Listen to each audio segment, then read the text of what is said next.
Hello and welcome to Sport Africa. In this week's program, we know Chris Froome and the legendary Alberto Contador. So when is Africa due a great cyclist? He's a super eagle and featured at the World Cup in Russia. Why?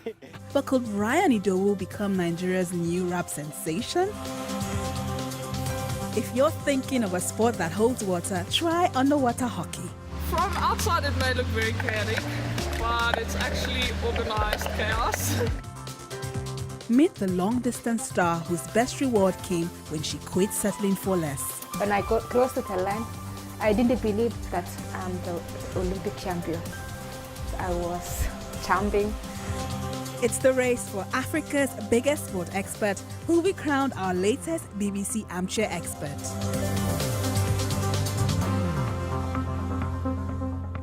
welcome to Sport Africa, the show that brings you Africa's biggest names from its biggest games. I'm Janine Anthony, as upbeat as ever, serving this hot from Lagos. Well, I'll certainly be catching my thrill at this recreation center as we go on. Do let us know your thoughts on social media. The Tour de France is cycling's biggest event and one of sport's biggest events, but we do know it's largely dominated by Europeans.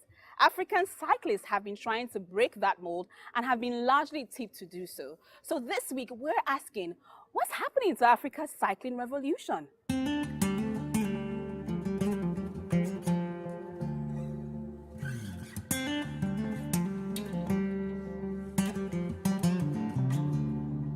Welcome to Switzerland, where for the next few days at least, the eyes of the cycling world are going to be on these roads for the Tour de Suisse. Some of the best cyclists in the world are going to be making their final preparations for what is one of the toughest events in sport, the Tour de France. Now, you'd be forgiven for thinking that cycling is a European event. Since the Tour de France started in 1903, most of the winners have been from Europe. But what if I told you that there was a new revolution coming, and it was coming from Africa?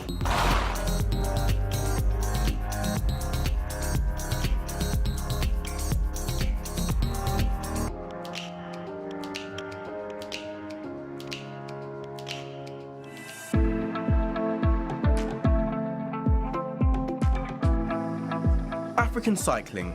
Today, it finds itself at a crossroads. How you doing? I'm Isaac. You see, just a few years ago, cycling across the continent was on the rise, and the prospects, well, they were looking good. Things were going well.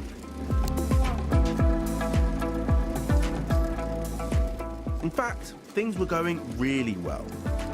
On the 14th of January, which is my Valentine's Day in 2015, Christian Prudhomme, the general manager of the Tour de France, sends me an SMS to say, welcome to the Tour de France. I mean, I've never deleted that SMS, and I'll never forget that day.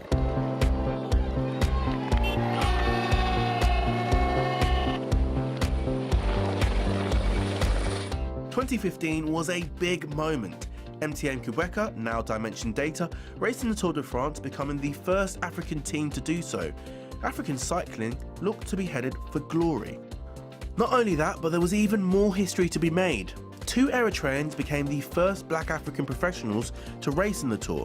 Their names, Daniel Tekle Haymanot and this guy, Mahawi Kudus. It was really something special. I cannot forget that moment. All the way to Paris. When I see Champs-Élysées, I can't believe it. I don't know, that moment, I cannot explain it. It was really emotional.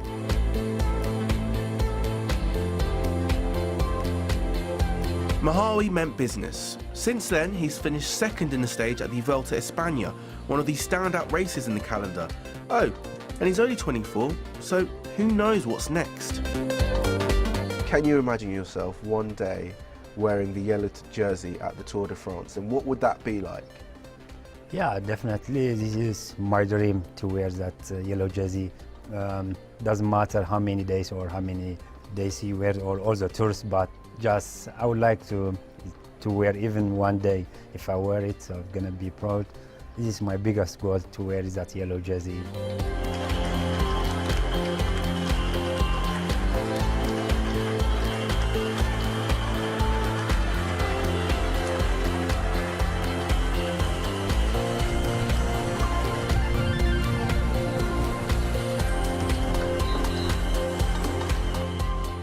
The 2015 Tour de France saw Africa announce themselves on the world stage in style. Tekla Haymanot was actually so good in the mountains that he wore the polka dot jersey for 4 days. And not just because it's stylish as anything, that was the reward for being the so-called King of the Mountains. But that was all 3 years ago now, and the makeup of the 2018 Tour looks very different. Tour de France team announcement. This is how Dimension Data announced their team for this year's Tour de France.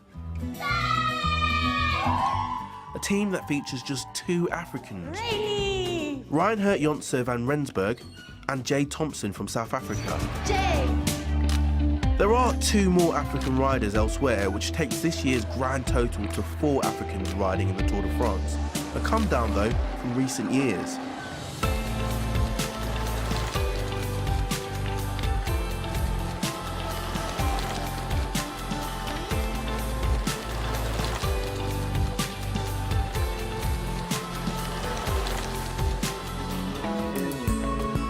Even though the majority of Dimension Data's World Tour team is made up of Africans, all but 2 missed the cut for this year's Tour de France. It's Britain's Mark Cavendish who they look to for the big stage wins and the global interest. In brutal honesty, they've had a horrible year in the build-up to this year's race in France. Today, they find themselves at the bottom of the World Tour rankings. You've got to earn the points in the World Tour, and it's, you know, and we're struggling. I mean, we've been, 2 years now at the bottom of the World Tour rankings. And so is Africa there today, in terms of World Tour points and contributing significantly to it? Not really yet. I think maybe that next generation is are the ones that, that can take it to the next step, which is consistent performances and, adding huge value in the World Tour. I can't tell you which country it'll be from, whether it's going to be Rwanda, Eritrea, Ethiopia. We'll definitely have an African winner soon. Do you think you could win the Tour de France? Probably stage victory, yes, but overall it's quite hard. If we could, win the Tour de France or stand on the podium of a Grand Tour with an African rider, the hope and the possibility comes. Time now for our Sports Quiz Armchair Experts, the competition that battles you with the bravest and the best of the continent. Ugandan fans will absolutely love this one as we hand you over to Celestine Karone in Kampala.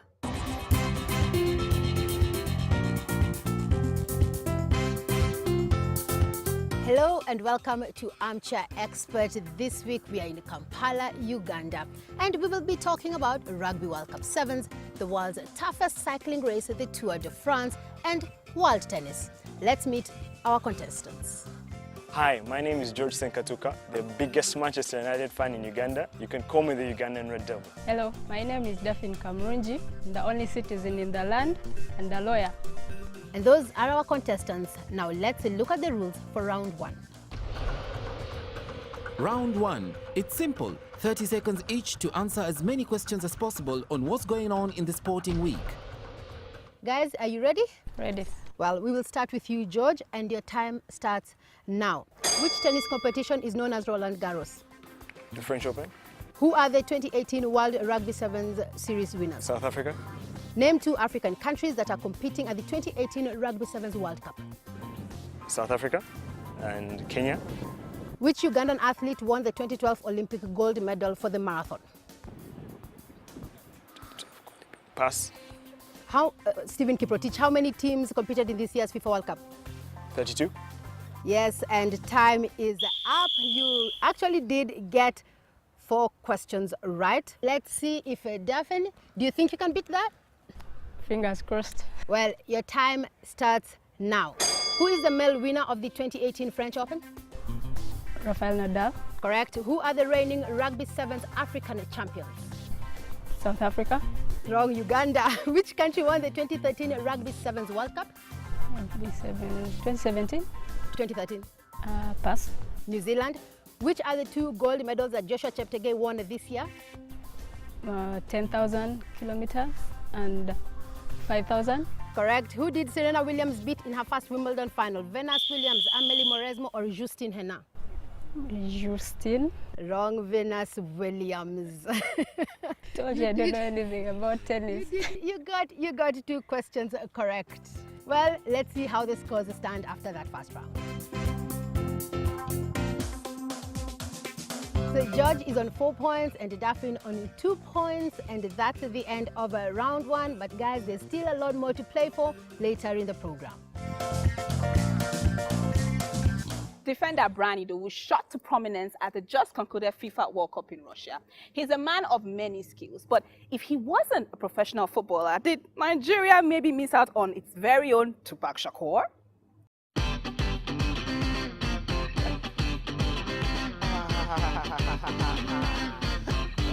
Why? Black Panther. Although I love Batman with all my heart. Holiday by the Sea.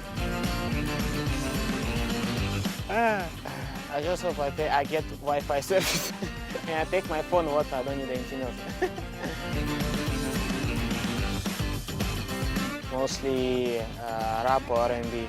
Sometimes it goes even rock just before the game. Joker, Dark Knight. 13. They called me different names. Black Pearl was the main one, especially after the Pirates of the Caribbean Sea. Oh my God. I'll choose Ronaldinho. No, I'll choose Ronaldo, the Brazilian, the phenomenon. Alex Iwobi. I've heard he had some bangers in his phone. 10 years before, I'll say something with Lil, for sure, like Lil Bawa or something like that. But right now, I don't know. Lil Bry. Before the game, it was 10. But when I came in, it was already like 7, 6, because of the second half. Puta in Disneyland. He's the most famous person. Titanic. Interesting pattern I see. Lil Bry, then I could be Lil J, and then we can take a little break. That's the end of part 1. When we come back, we'll meet the hockey team that can make you reconsider playing from the field and playing underwater. This is Sport Africa from the BBC.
Welcome back.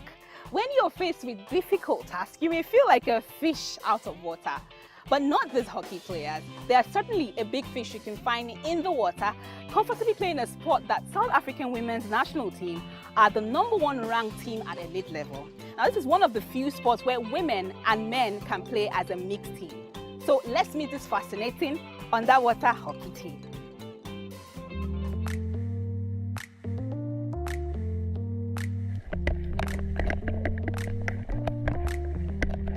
It's a bit of an off-the-wall, fringe type sport. From outside it may look very chaotic, but it's actually organized chaos. There's 10 players in a team, 6 players in the water at any one time. When the buzzer sounds for the start of the game, players sprint towards the middle. The team of the fastest players will secure the puck and the game moves on from there. Water is a neutral environment. Big guys, small guys, they really don't have to carry too much of themselves. Water as a medium equalizes the game a lot like that. So what I love the most about this sport is you can play it with your family. There's no barriers between genders. It's very good for your joints. You don't have the impact that running and land sports have. And it's a very good sport for fitness. You do hold your breath while doing everything, which puts a new dynamic to fitness. The most common question that we'll get is, how long can you hold your breath? Underwater hockey is not really about holding one's breath for a long period of time. It's about doing it repetitively with very little time in between. Lung fitness is an essential part of the sport, something that hockey players spend a lot of time perfecting, but also being aerobically fit. The fitter you are, the less oxygen your muscles consume, the longer you can stay underwater. At an elite level, the game is played at a very high tempo. Senior players, elite players can get the puck to move at high velocity in the water and actually get the puck to leave the bottom of the pool. It can cause some damage. The biggest fears really are concussion and cuts from the puck.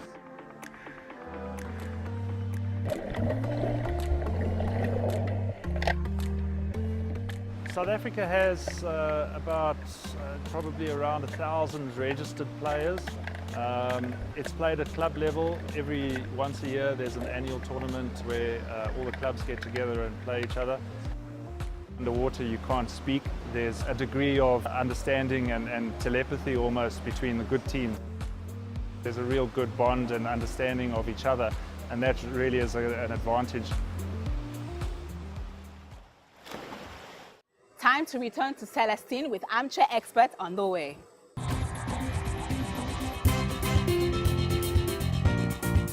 Round 2 now, and George, you're on 4 points. Daphne, you're on 2 points. Let's see the rules. Round 2, convince me. You each have 15 seconds to argue for or against. 2 points are up for grabs. So guys, 15 seconds for each of you to convince me on this statement. Rugby sevens is more skillful than the 15-a-side game. George, you are arguing for, and your time starts now. I think rugby sevens is actually harder. No, 15s is harder because there are more players, so it takes a lot more skill to score. It needs more tactics. Actually, internationally, the coaches are way above the players, so they can't easily put the instructions there. Yeah, you have given your points and your time is up. Let us see how Daphne will argue. Daphne, your time starts now.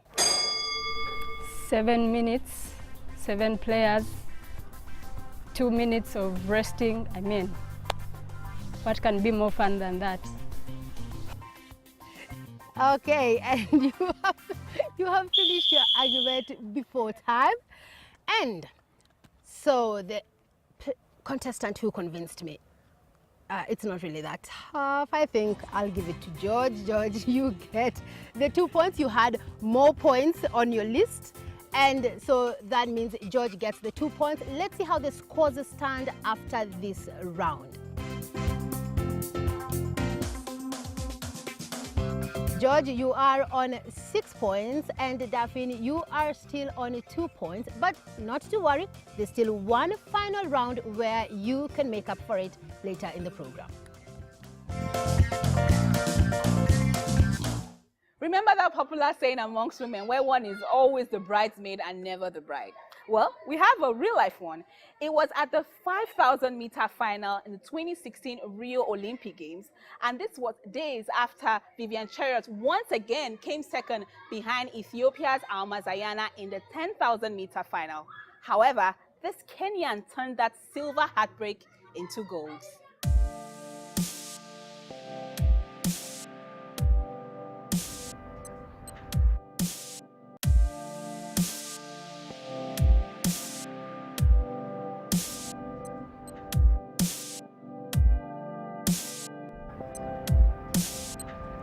I was thinking that why is it every time when it comes to Olympics, I didn't get any medal in Olympic, maybe silver and bronze, and when it comes to World Championship, I normally get gold medal.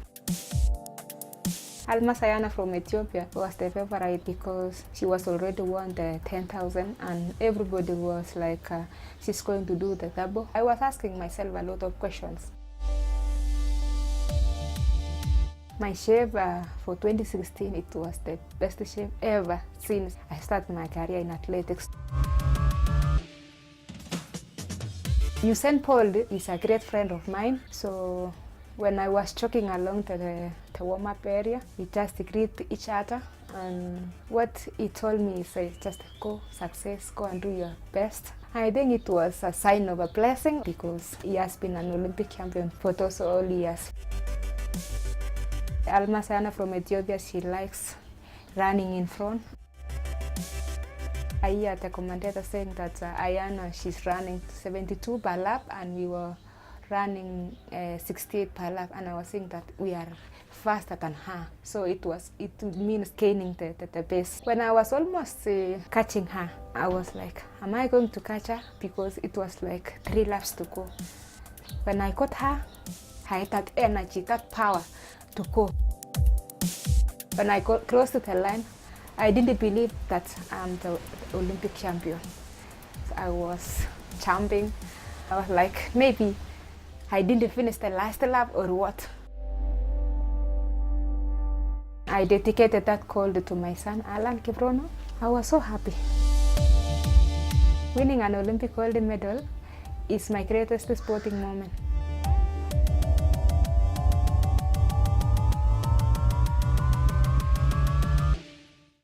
What a legend. Before we go, who'll be crowned this week's Armchair Expert? It's the final round of the competition, and we cross over to our referee, Celestine, in Kampala. It's crunch time on the Armchair Expert. George is on 6 points, Daphne is on 2 points. The third and final round. Let's see how it works. Round 3, the quickfire decider. 45 seconds to push up your score. Remember, shout your name before you answer or you'll lose out. Well, guys, remember to shout your name, and your 45 seconds starts now. How many Grand Prix are there in the 2018 World Championship? 21. Which team did Golden State Warriors defeat to retain the NBA championship? George, Cleveland Cavaliers. Correct. Which is the only African city to host an IAAF Diamond League? Rabat. Who are the hosts for the next FIFA Women's World Cup? France. Pass. Who is the female winner of the 2018 French Open? George, Simona Halep. Correct. How many gold medals did Uganda win at the 2018 Commonwealth Games? Daphne. 3. Correct. Which sport uses the term love? Daphne. Tennis. Correct. Who is the only player to win the Golden Boot despite him being eliminated in the group stages? Oh, football? Yes. Which tournament? The World Cup. Daphne, close. Oleg Salenko in 1994. That took a while. And after that interesting round, each player got 2 questions right. Well, let's see what that has done to the overall score. And the scores there, Daphne, that means you're on 4 points, and George, you are on 8 points. You are this week's Armchair Expert winner. Welcome and sit on the throne. Congratulations. How does that feel? Well, he feels like the king of the world. He's this week's winner. You too could be a winner. Do join us next week for the Armchair Expert. Congratulations, George, this week's winner. Don't forget you can get in touch with anything you've seen in this program via Facebook or Twitter, and that's where you can catch some of these pieces again. And if you want more, we've got a brand new website to cater to just that. Just head over to BBC Sport Africa. It's been great doing this with you guys, so thank you very much. I'm Janine Anthony signing out from Lagos. Goodbye.